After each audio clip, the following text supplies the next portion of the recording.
negotiating with the Taliban. Now, what are your conditions? Are you asking for them to surrender?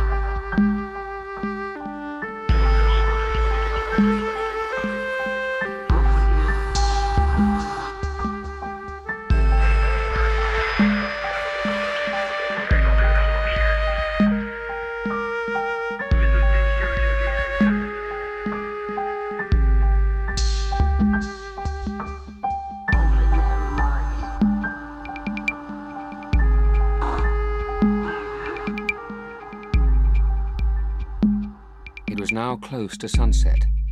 He had spent a long time inside. He came and sat down, fresh from his bath. There was not much conversation after this. Then the officer of the 11 arrived. He came up to him and said, "Socrates, I am sure I shall not have the same complaint against you that I have against others. They get angry with me and curse me when I tell them to drink the poison, though I am only carrying out the orders of the magistrates. But you, as I have known you during your time here, are altogether the most generous, the most gentle, and the best man of all those who have ever come here.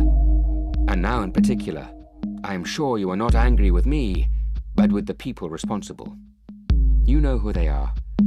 So now, since you know what I have come to say, farewell. Try to endure what must be as easily as possible." With this, he burst into tears, turned, and left us. Socrates looked after him. "Farewell to you two. We will do as you say." And then to us, "What a charming man. He has kept coming to see me all this time, and sometimes he has stopped to chat. In fact, he has been altogether the best of men. See how generously now he sheds tears for me. Come, Crito, let us do as he says. Let someone bring in the poison, if it has been ground. If it hasn't, let the man get on with grinding it."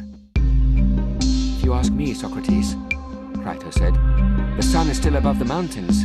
It hasn't set yet. Besides, I know of people who have drunk the poison long after they were told to. They have had dinner and plenty to drink. Some of them have even had sex with the people they most desired. There's no hurry. We still have some time." "It makes sense for them, Crito, the people you are talking about, to act as they do. They think they gain something by it, and it makes sense for me not to act like that, since I don't think I shall gain anything by drinking the poison a little later, apart from making myself ridiculous in my own eyes by clutching on to life and trying to save the last drops when the cup is already empty. Go on, believe me, do as I say." Hearing this, Crito nodded to his slave who was standing nearby. The slave went out, and after some time came back with the man who was going to administer the poison. He was carrying it, already ground, in a cup. When Socrates saw the man, he said, "Well, my good fellow, you know about these things. What is the procedure?" "Just drink it and walk about," he replied, "until you feel a heaviness in your legs. Then lie down. If you do that, it will work of its own accord." As he said this, he handed the cup to Socrates. He took it quite cheerfully, Socrates, with no hesitation and no change in his color or facial expression. Giving the man one of his usual quizzical looks, he asked him, "What are your rules about this drink? I mean, about pouring a libation to someone. Is that permitted or not?" "Socrates, we grind only as much as we think is right for the person to drink." "I see. But I imagine a prayer to the gods, that the move from this world to the next may be a happy one, is both permitted and the right thing to do. That is my prayer, and may that be how it turns out." Saying this, he raised the cup to his lips and drained it, quite unperturbed and with every appearance of enjoyment.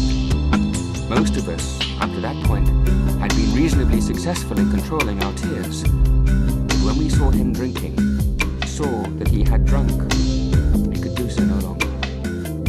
I found the tears coming despite myself in a flood, so that I covered my face and wept for my loss. Not for him, but for my own misfortune and the kind of man I had lost as a friend. Crito, unable to hold back his tears any longer, had got up and moved away already.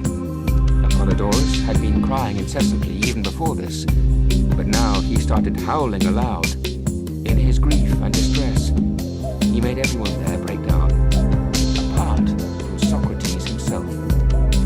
Really, he said, what an extraordinary way to behave.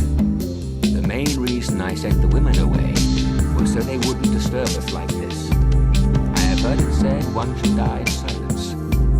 So be quiet and be brave. This made us ashamed, and we stopped crying.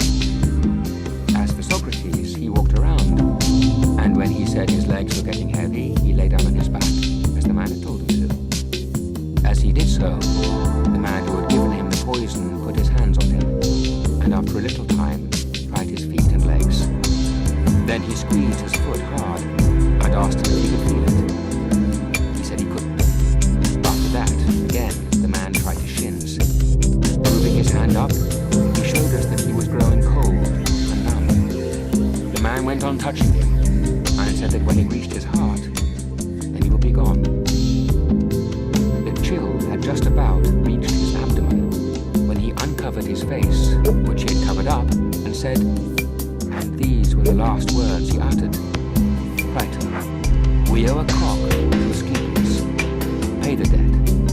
Don't forget. It shall be done, Writer replied. Is there anything else you want to say?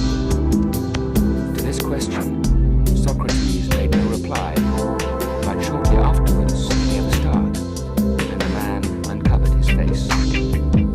His gaze was fixed. Seeing this, Writer closed his mouth and eyes. Such, like Socrates, was the end of our companion. He was the finest man, we would say, of all the people of that time whom we knew, and in general, the wisest and most just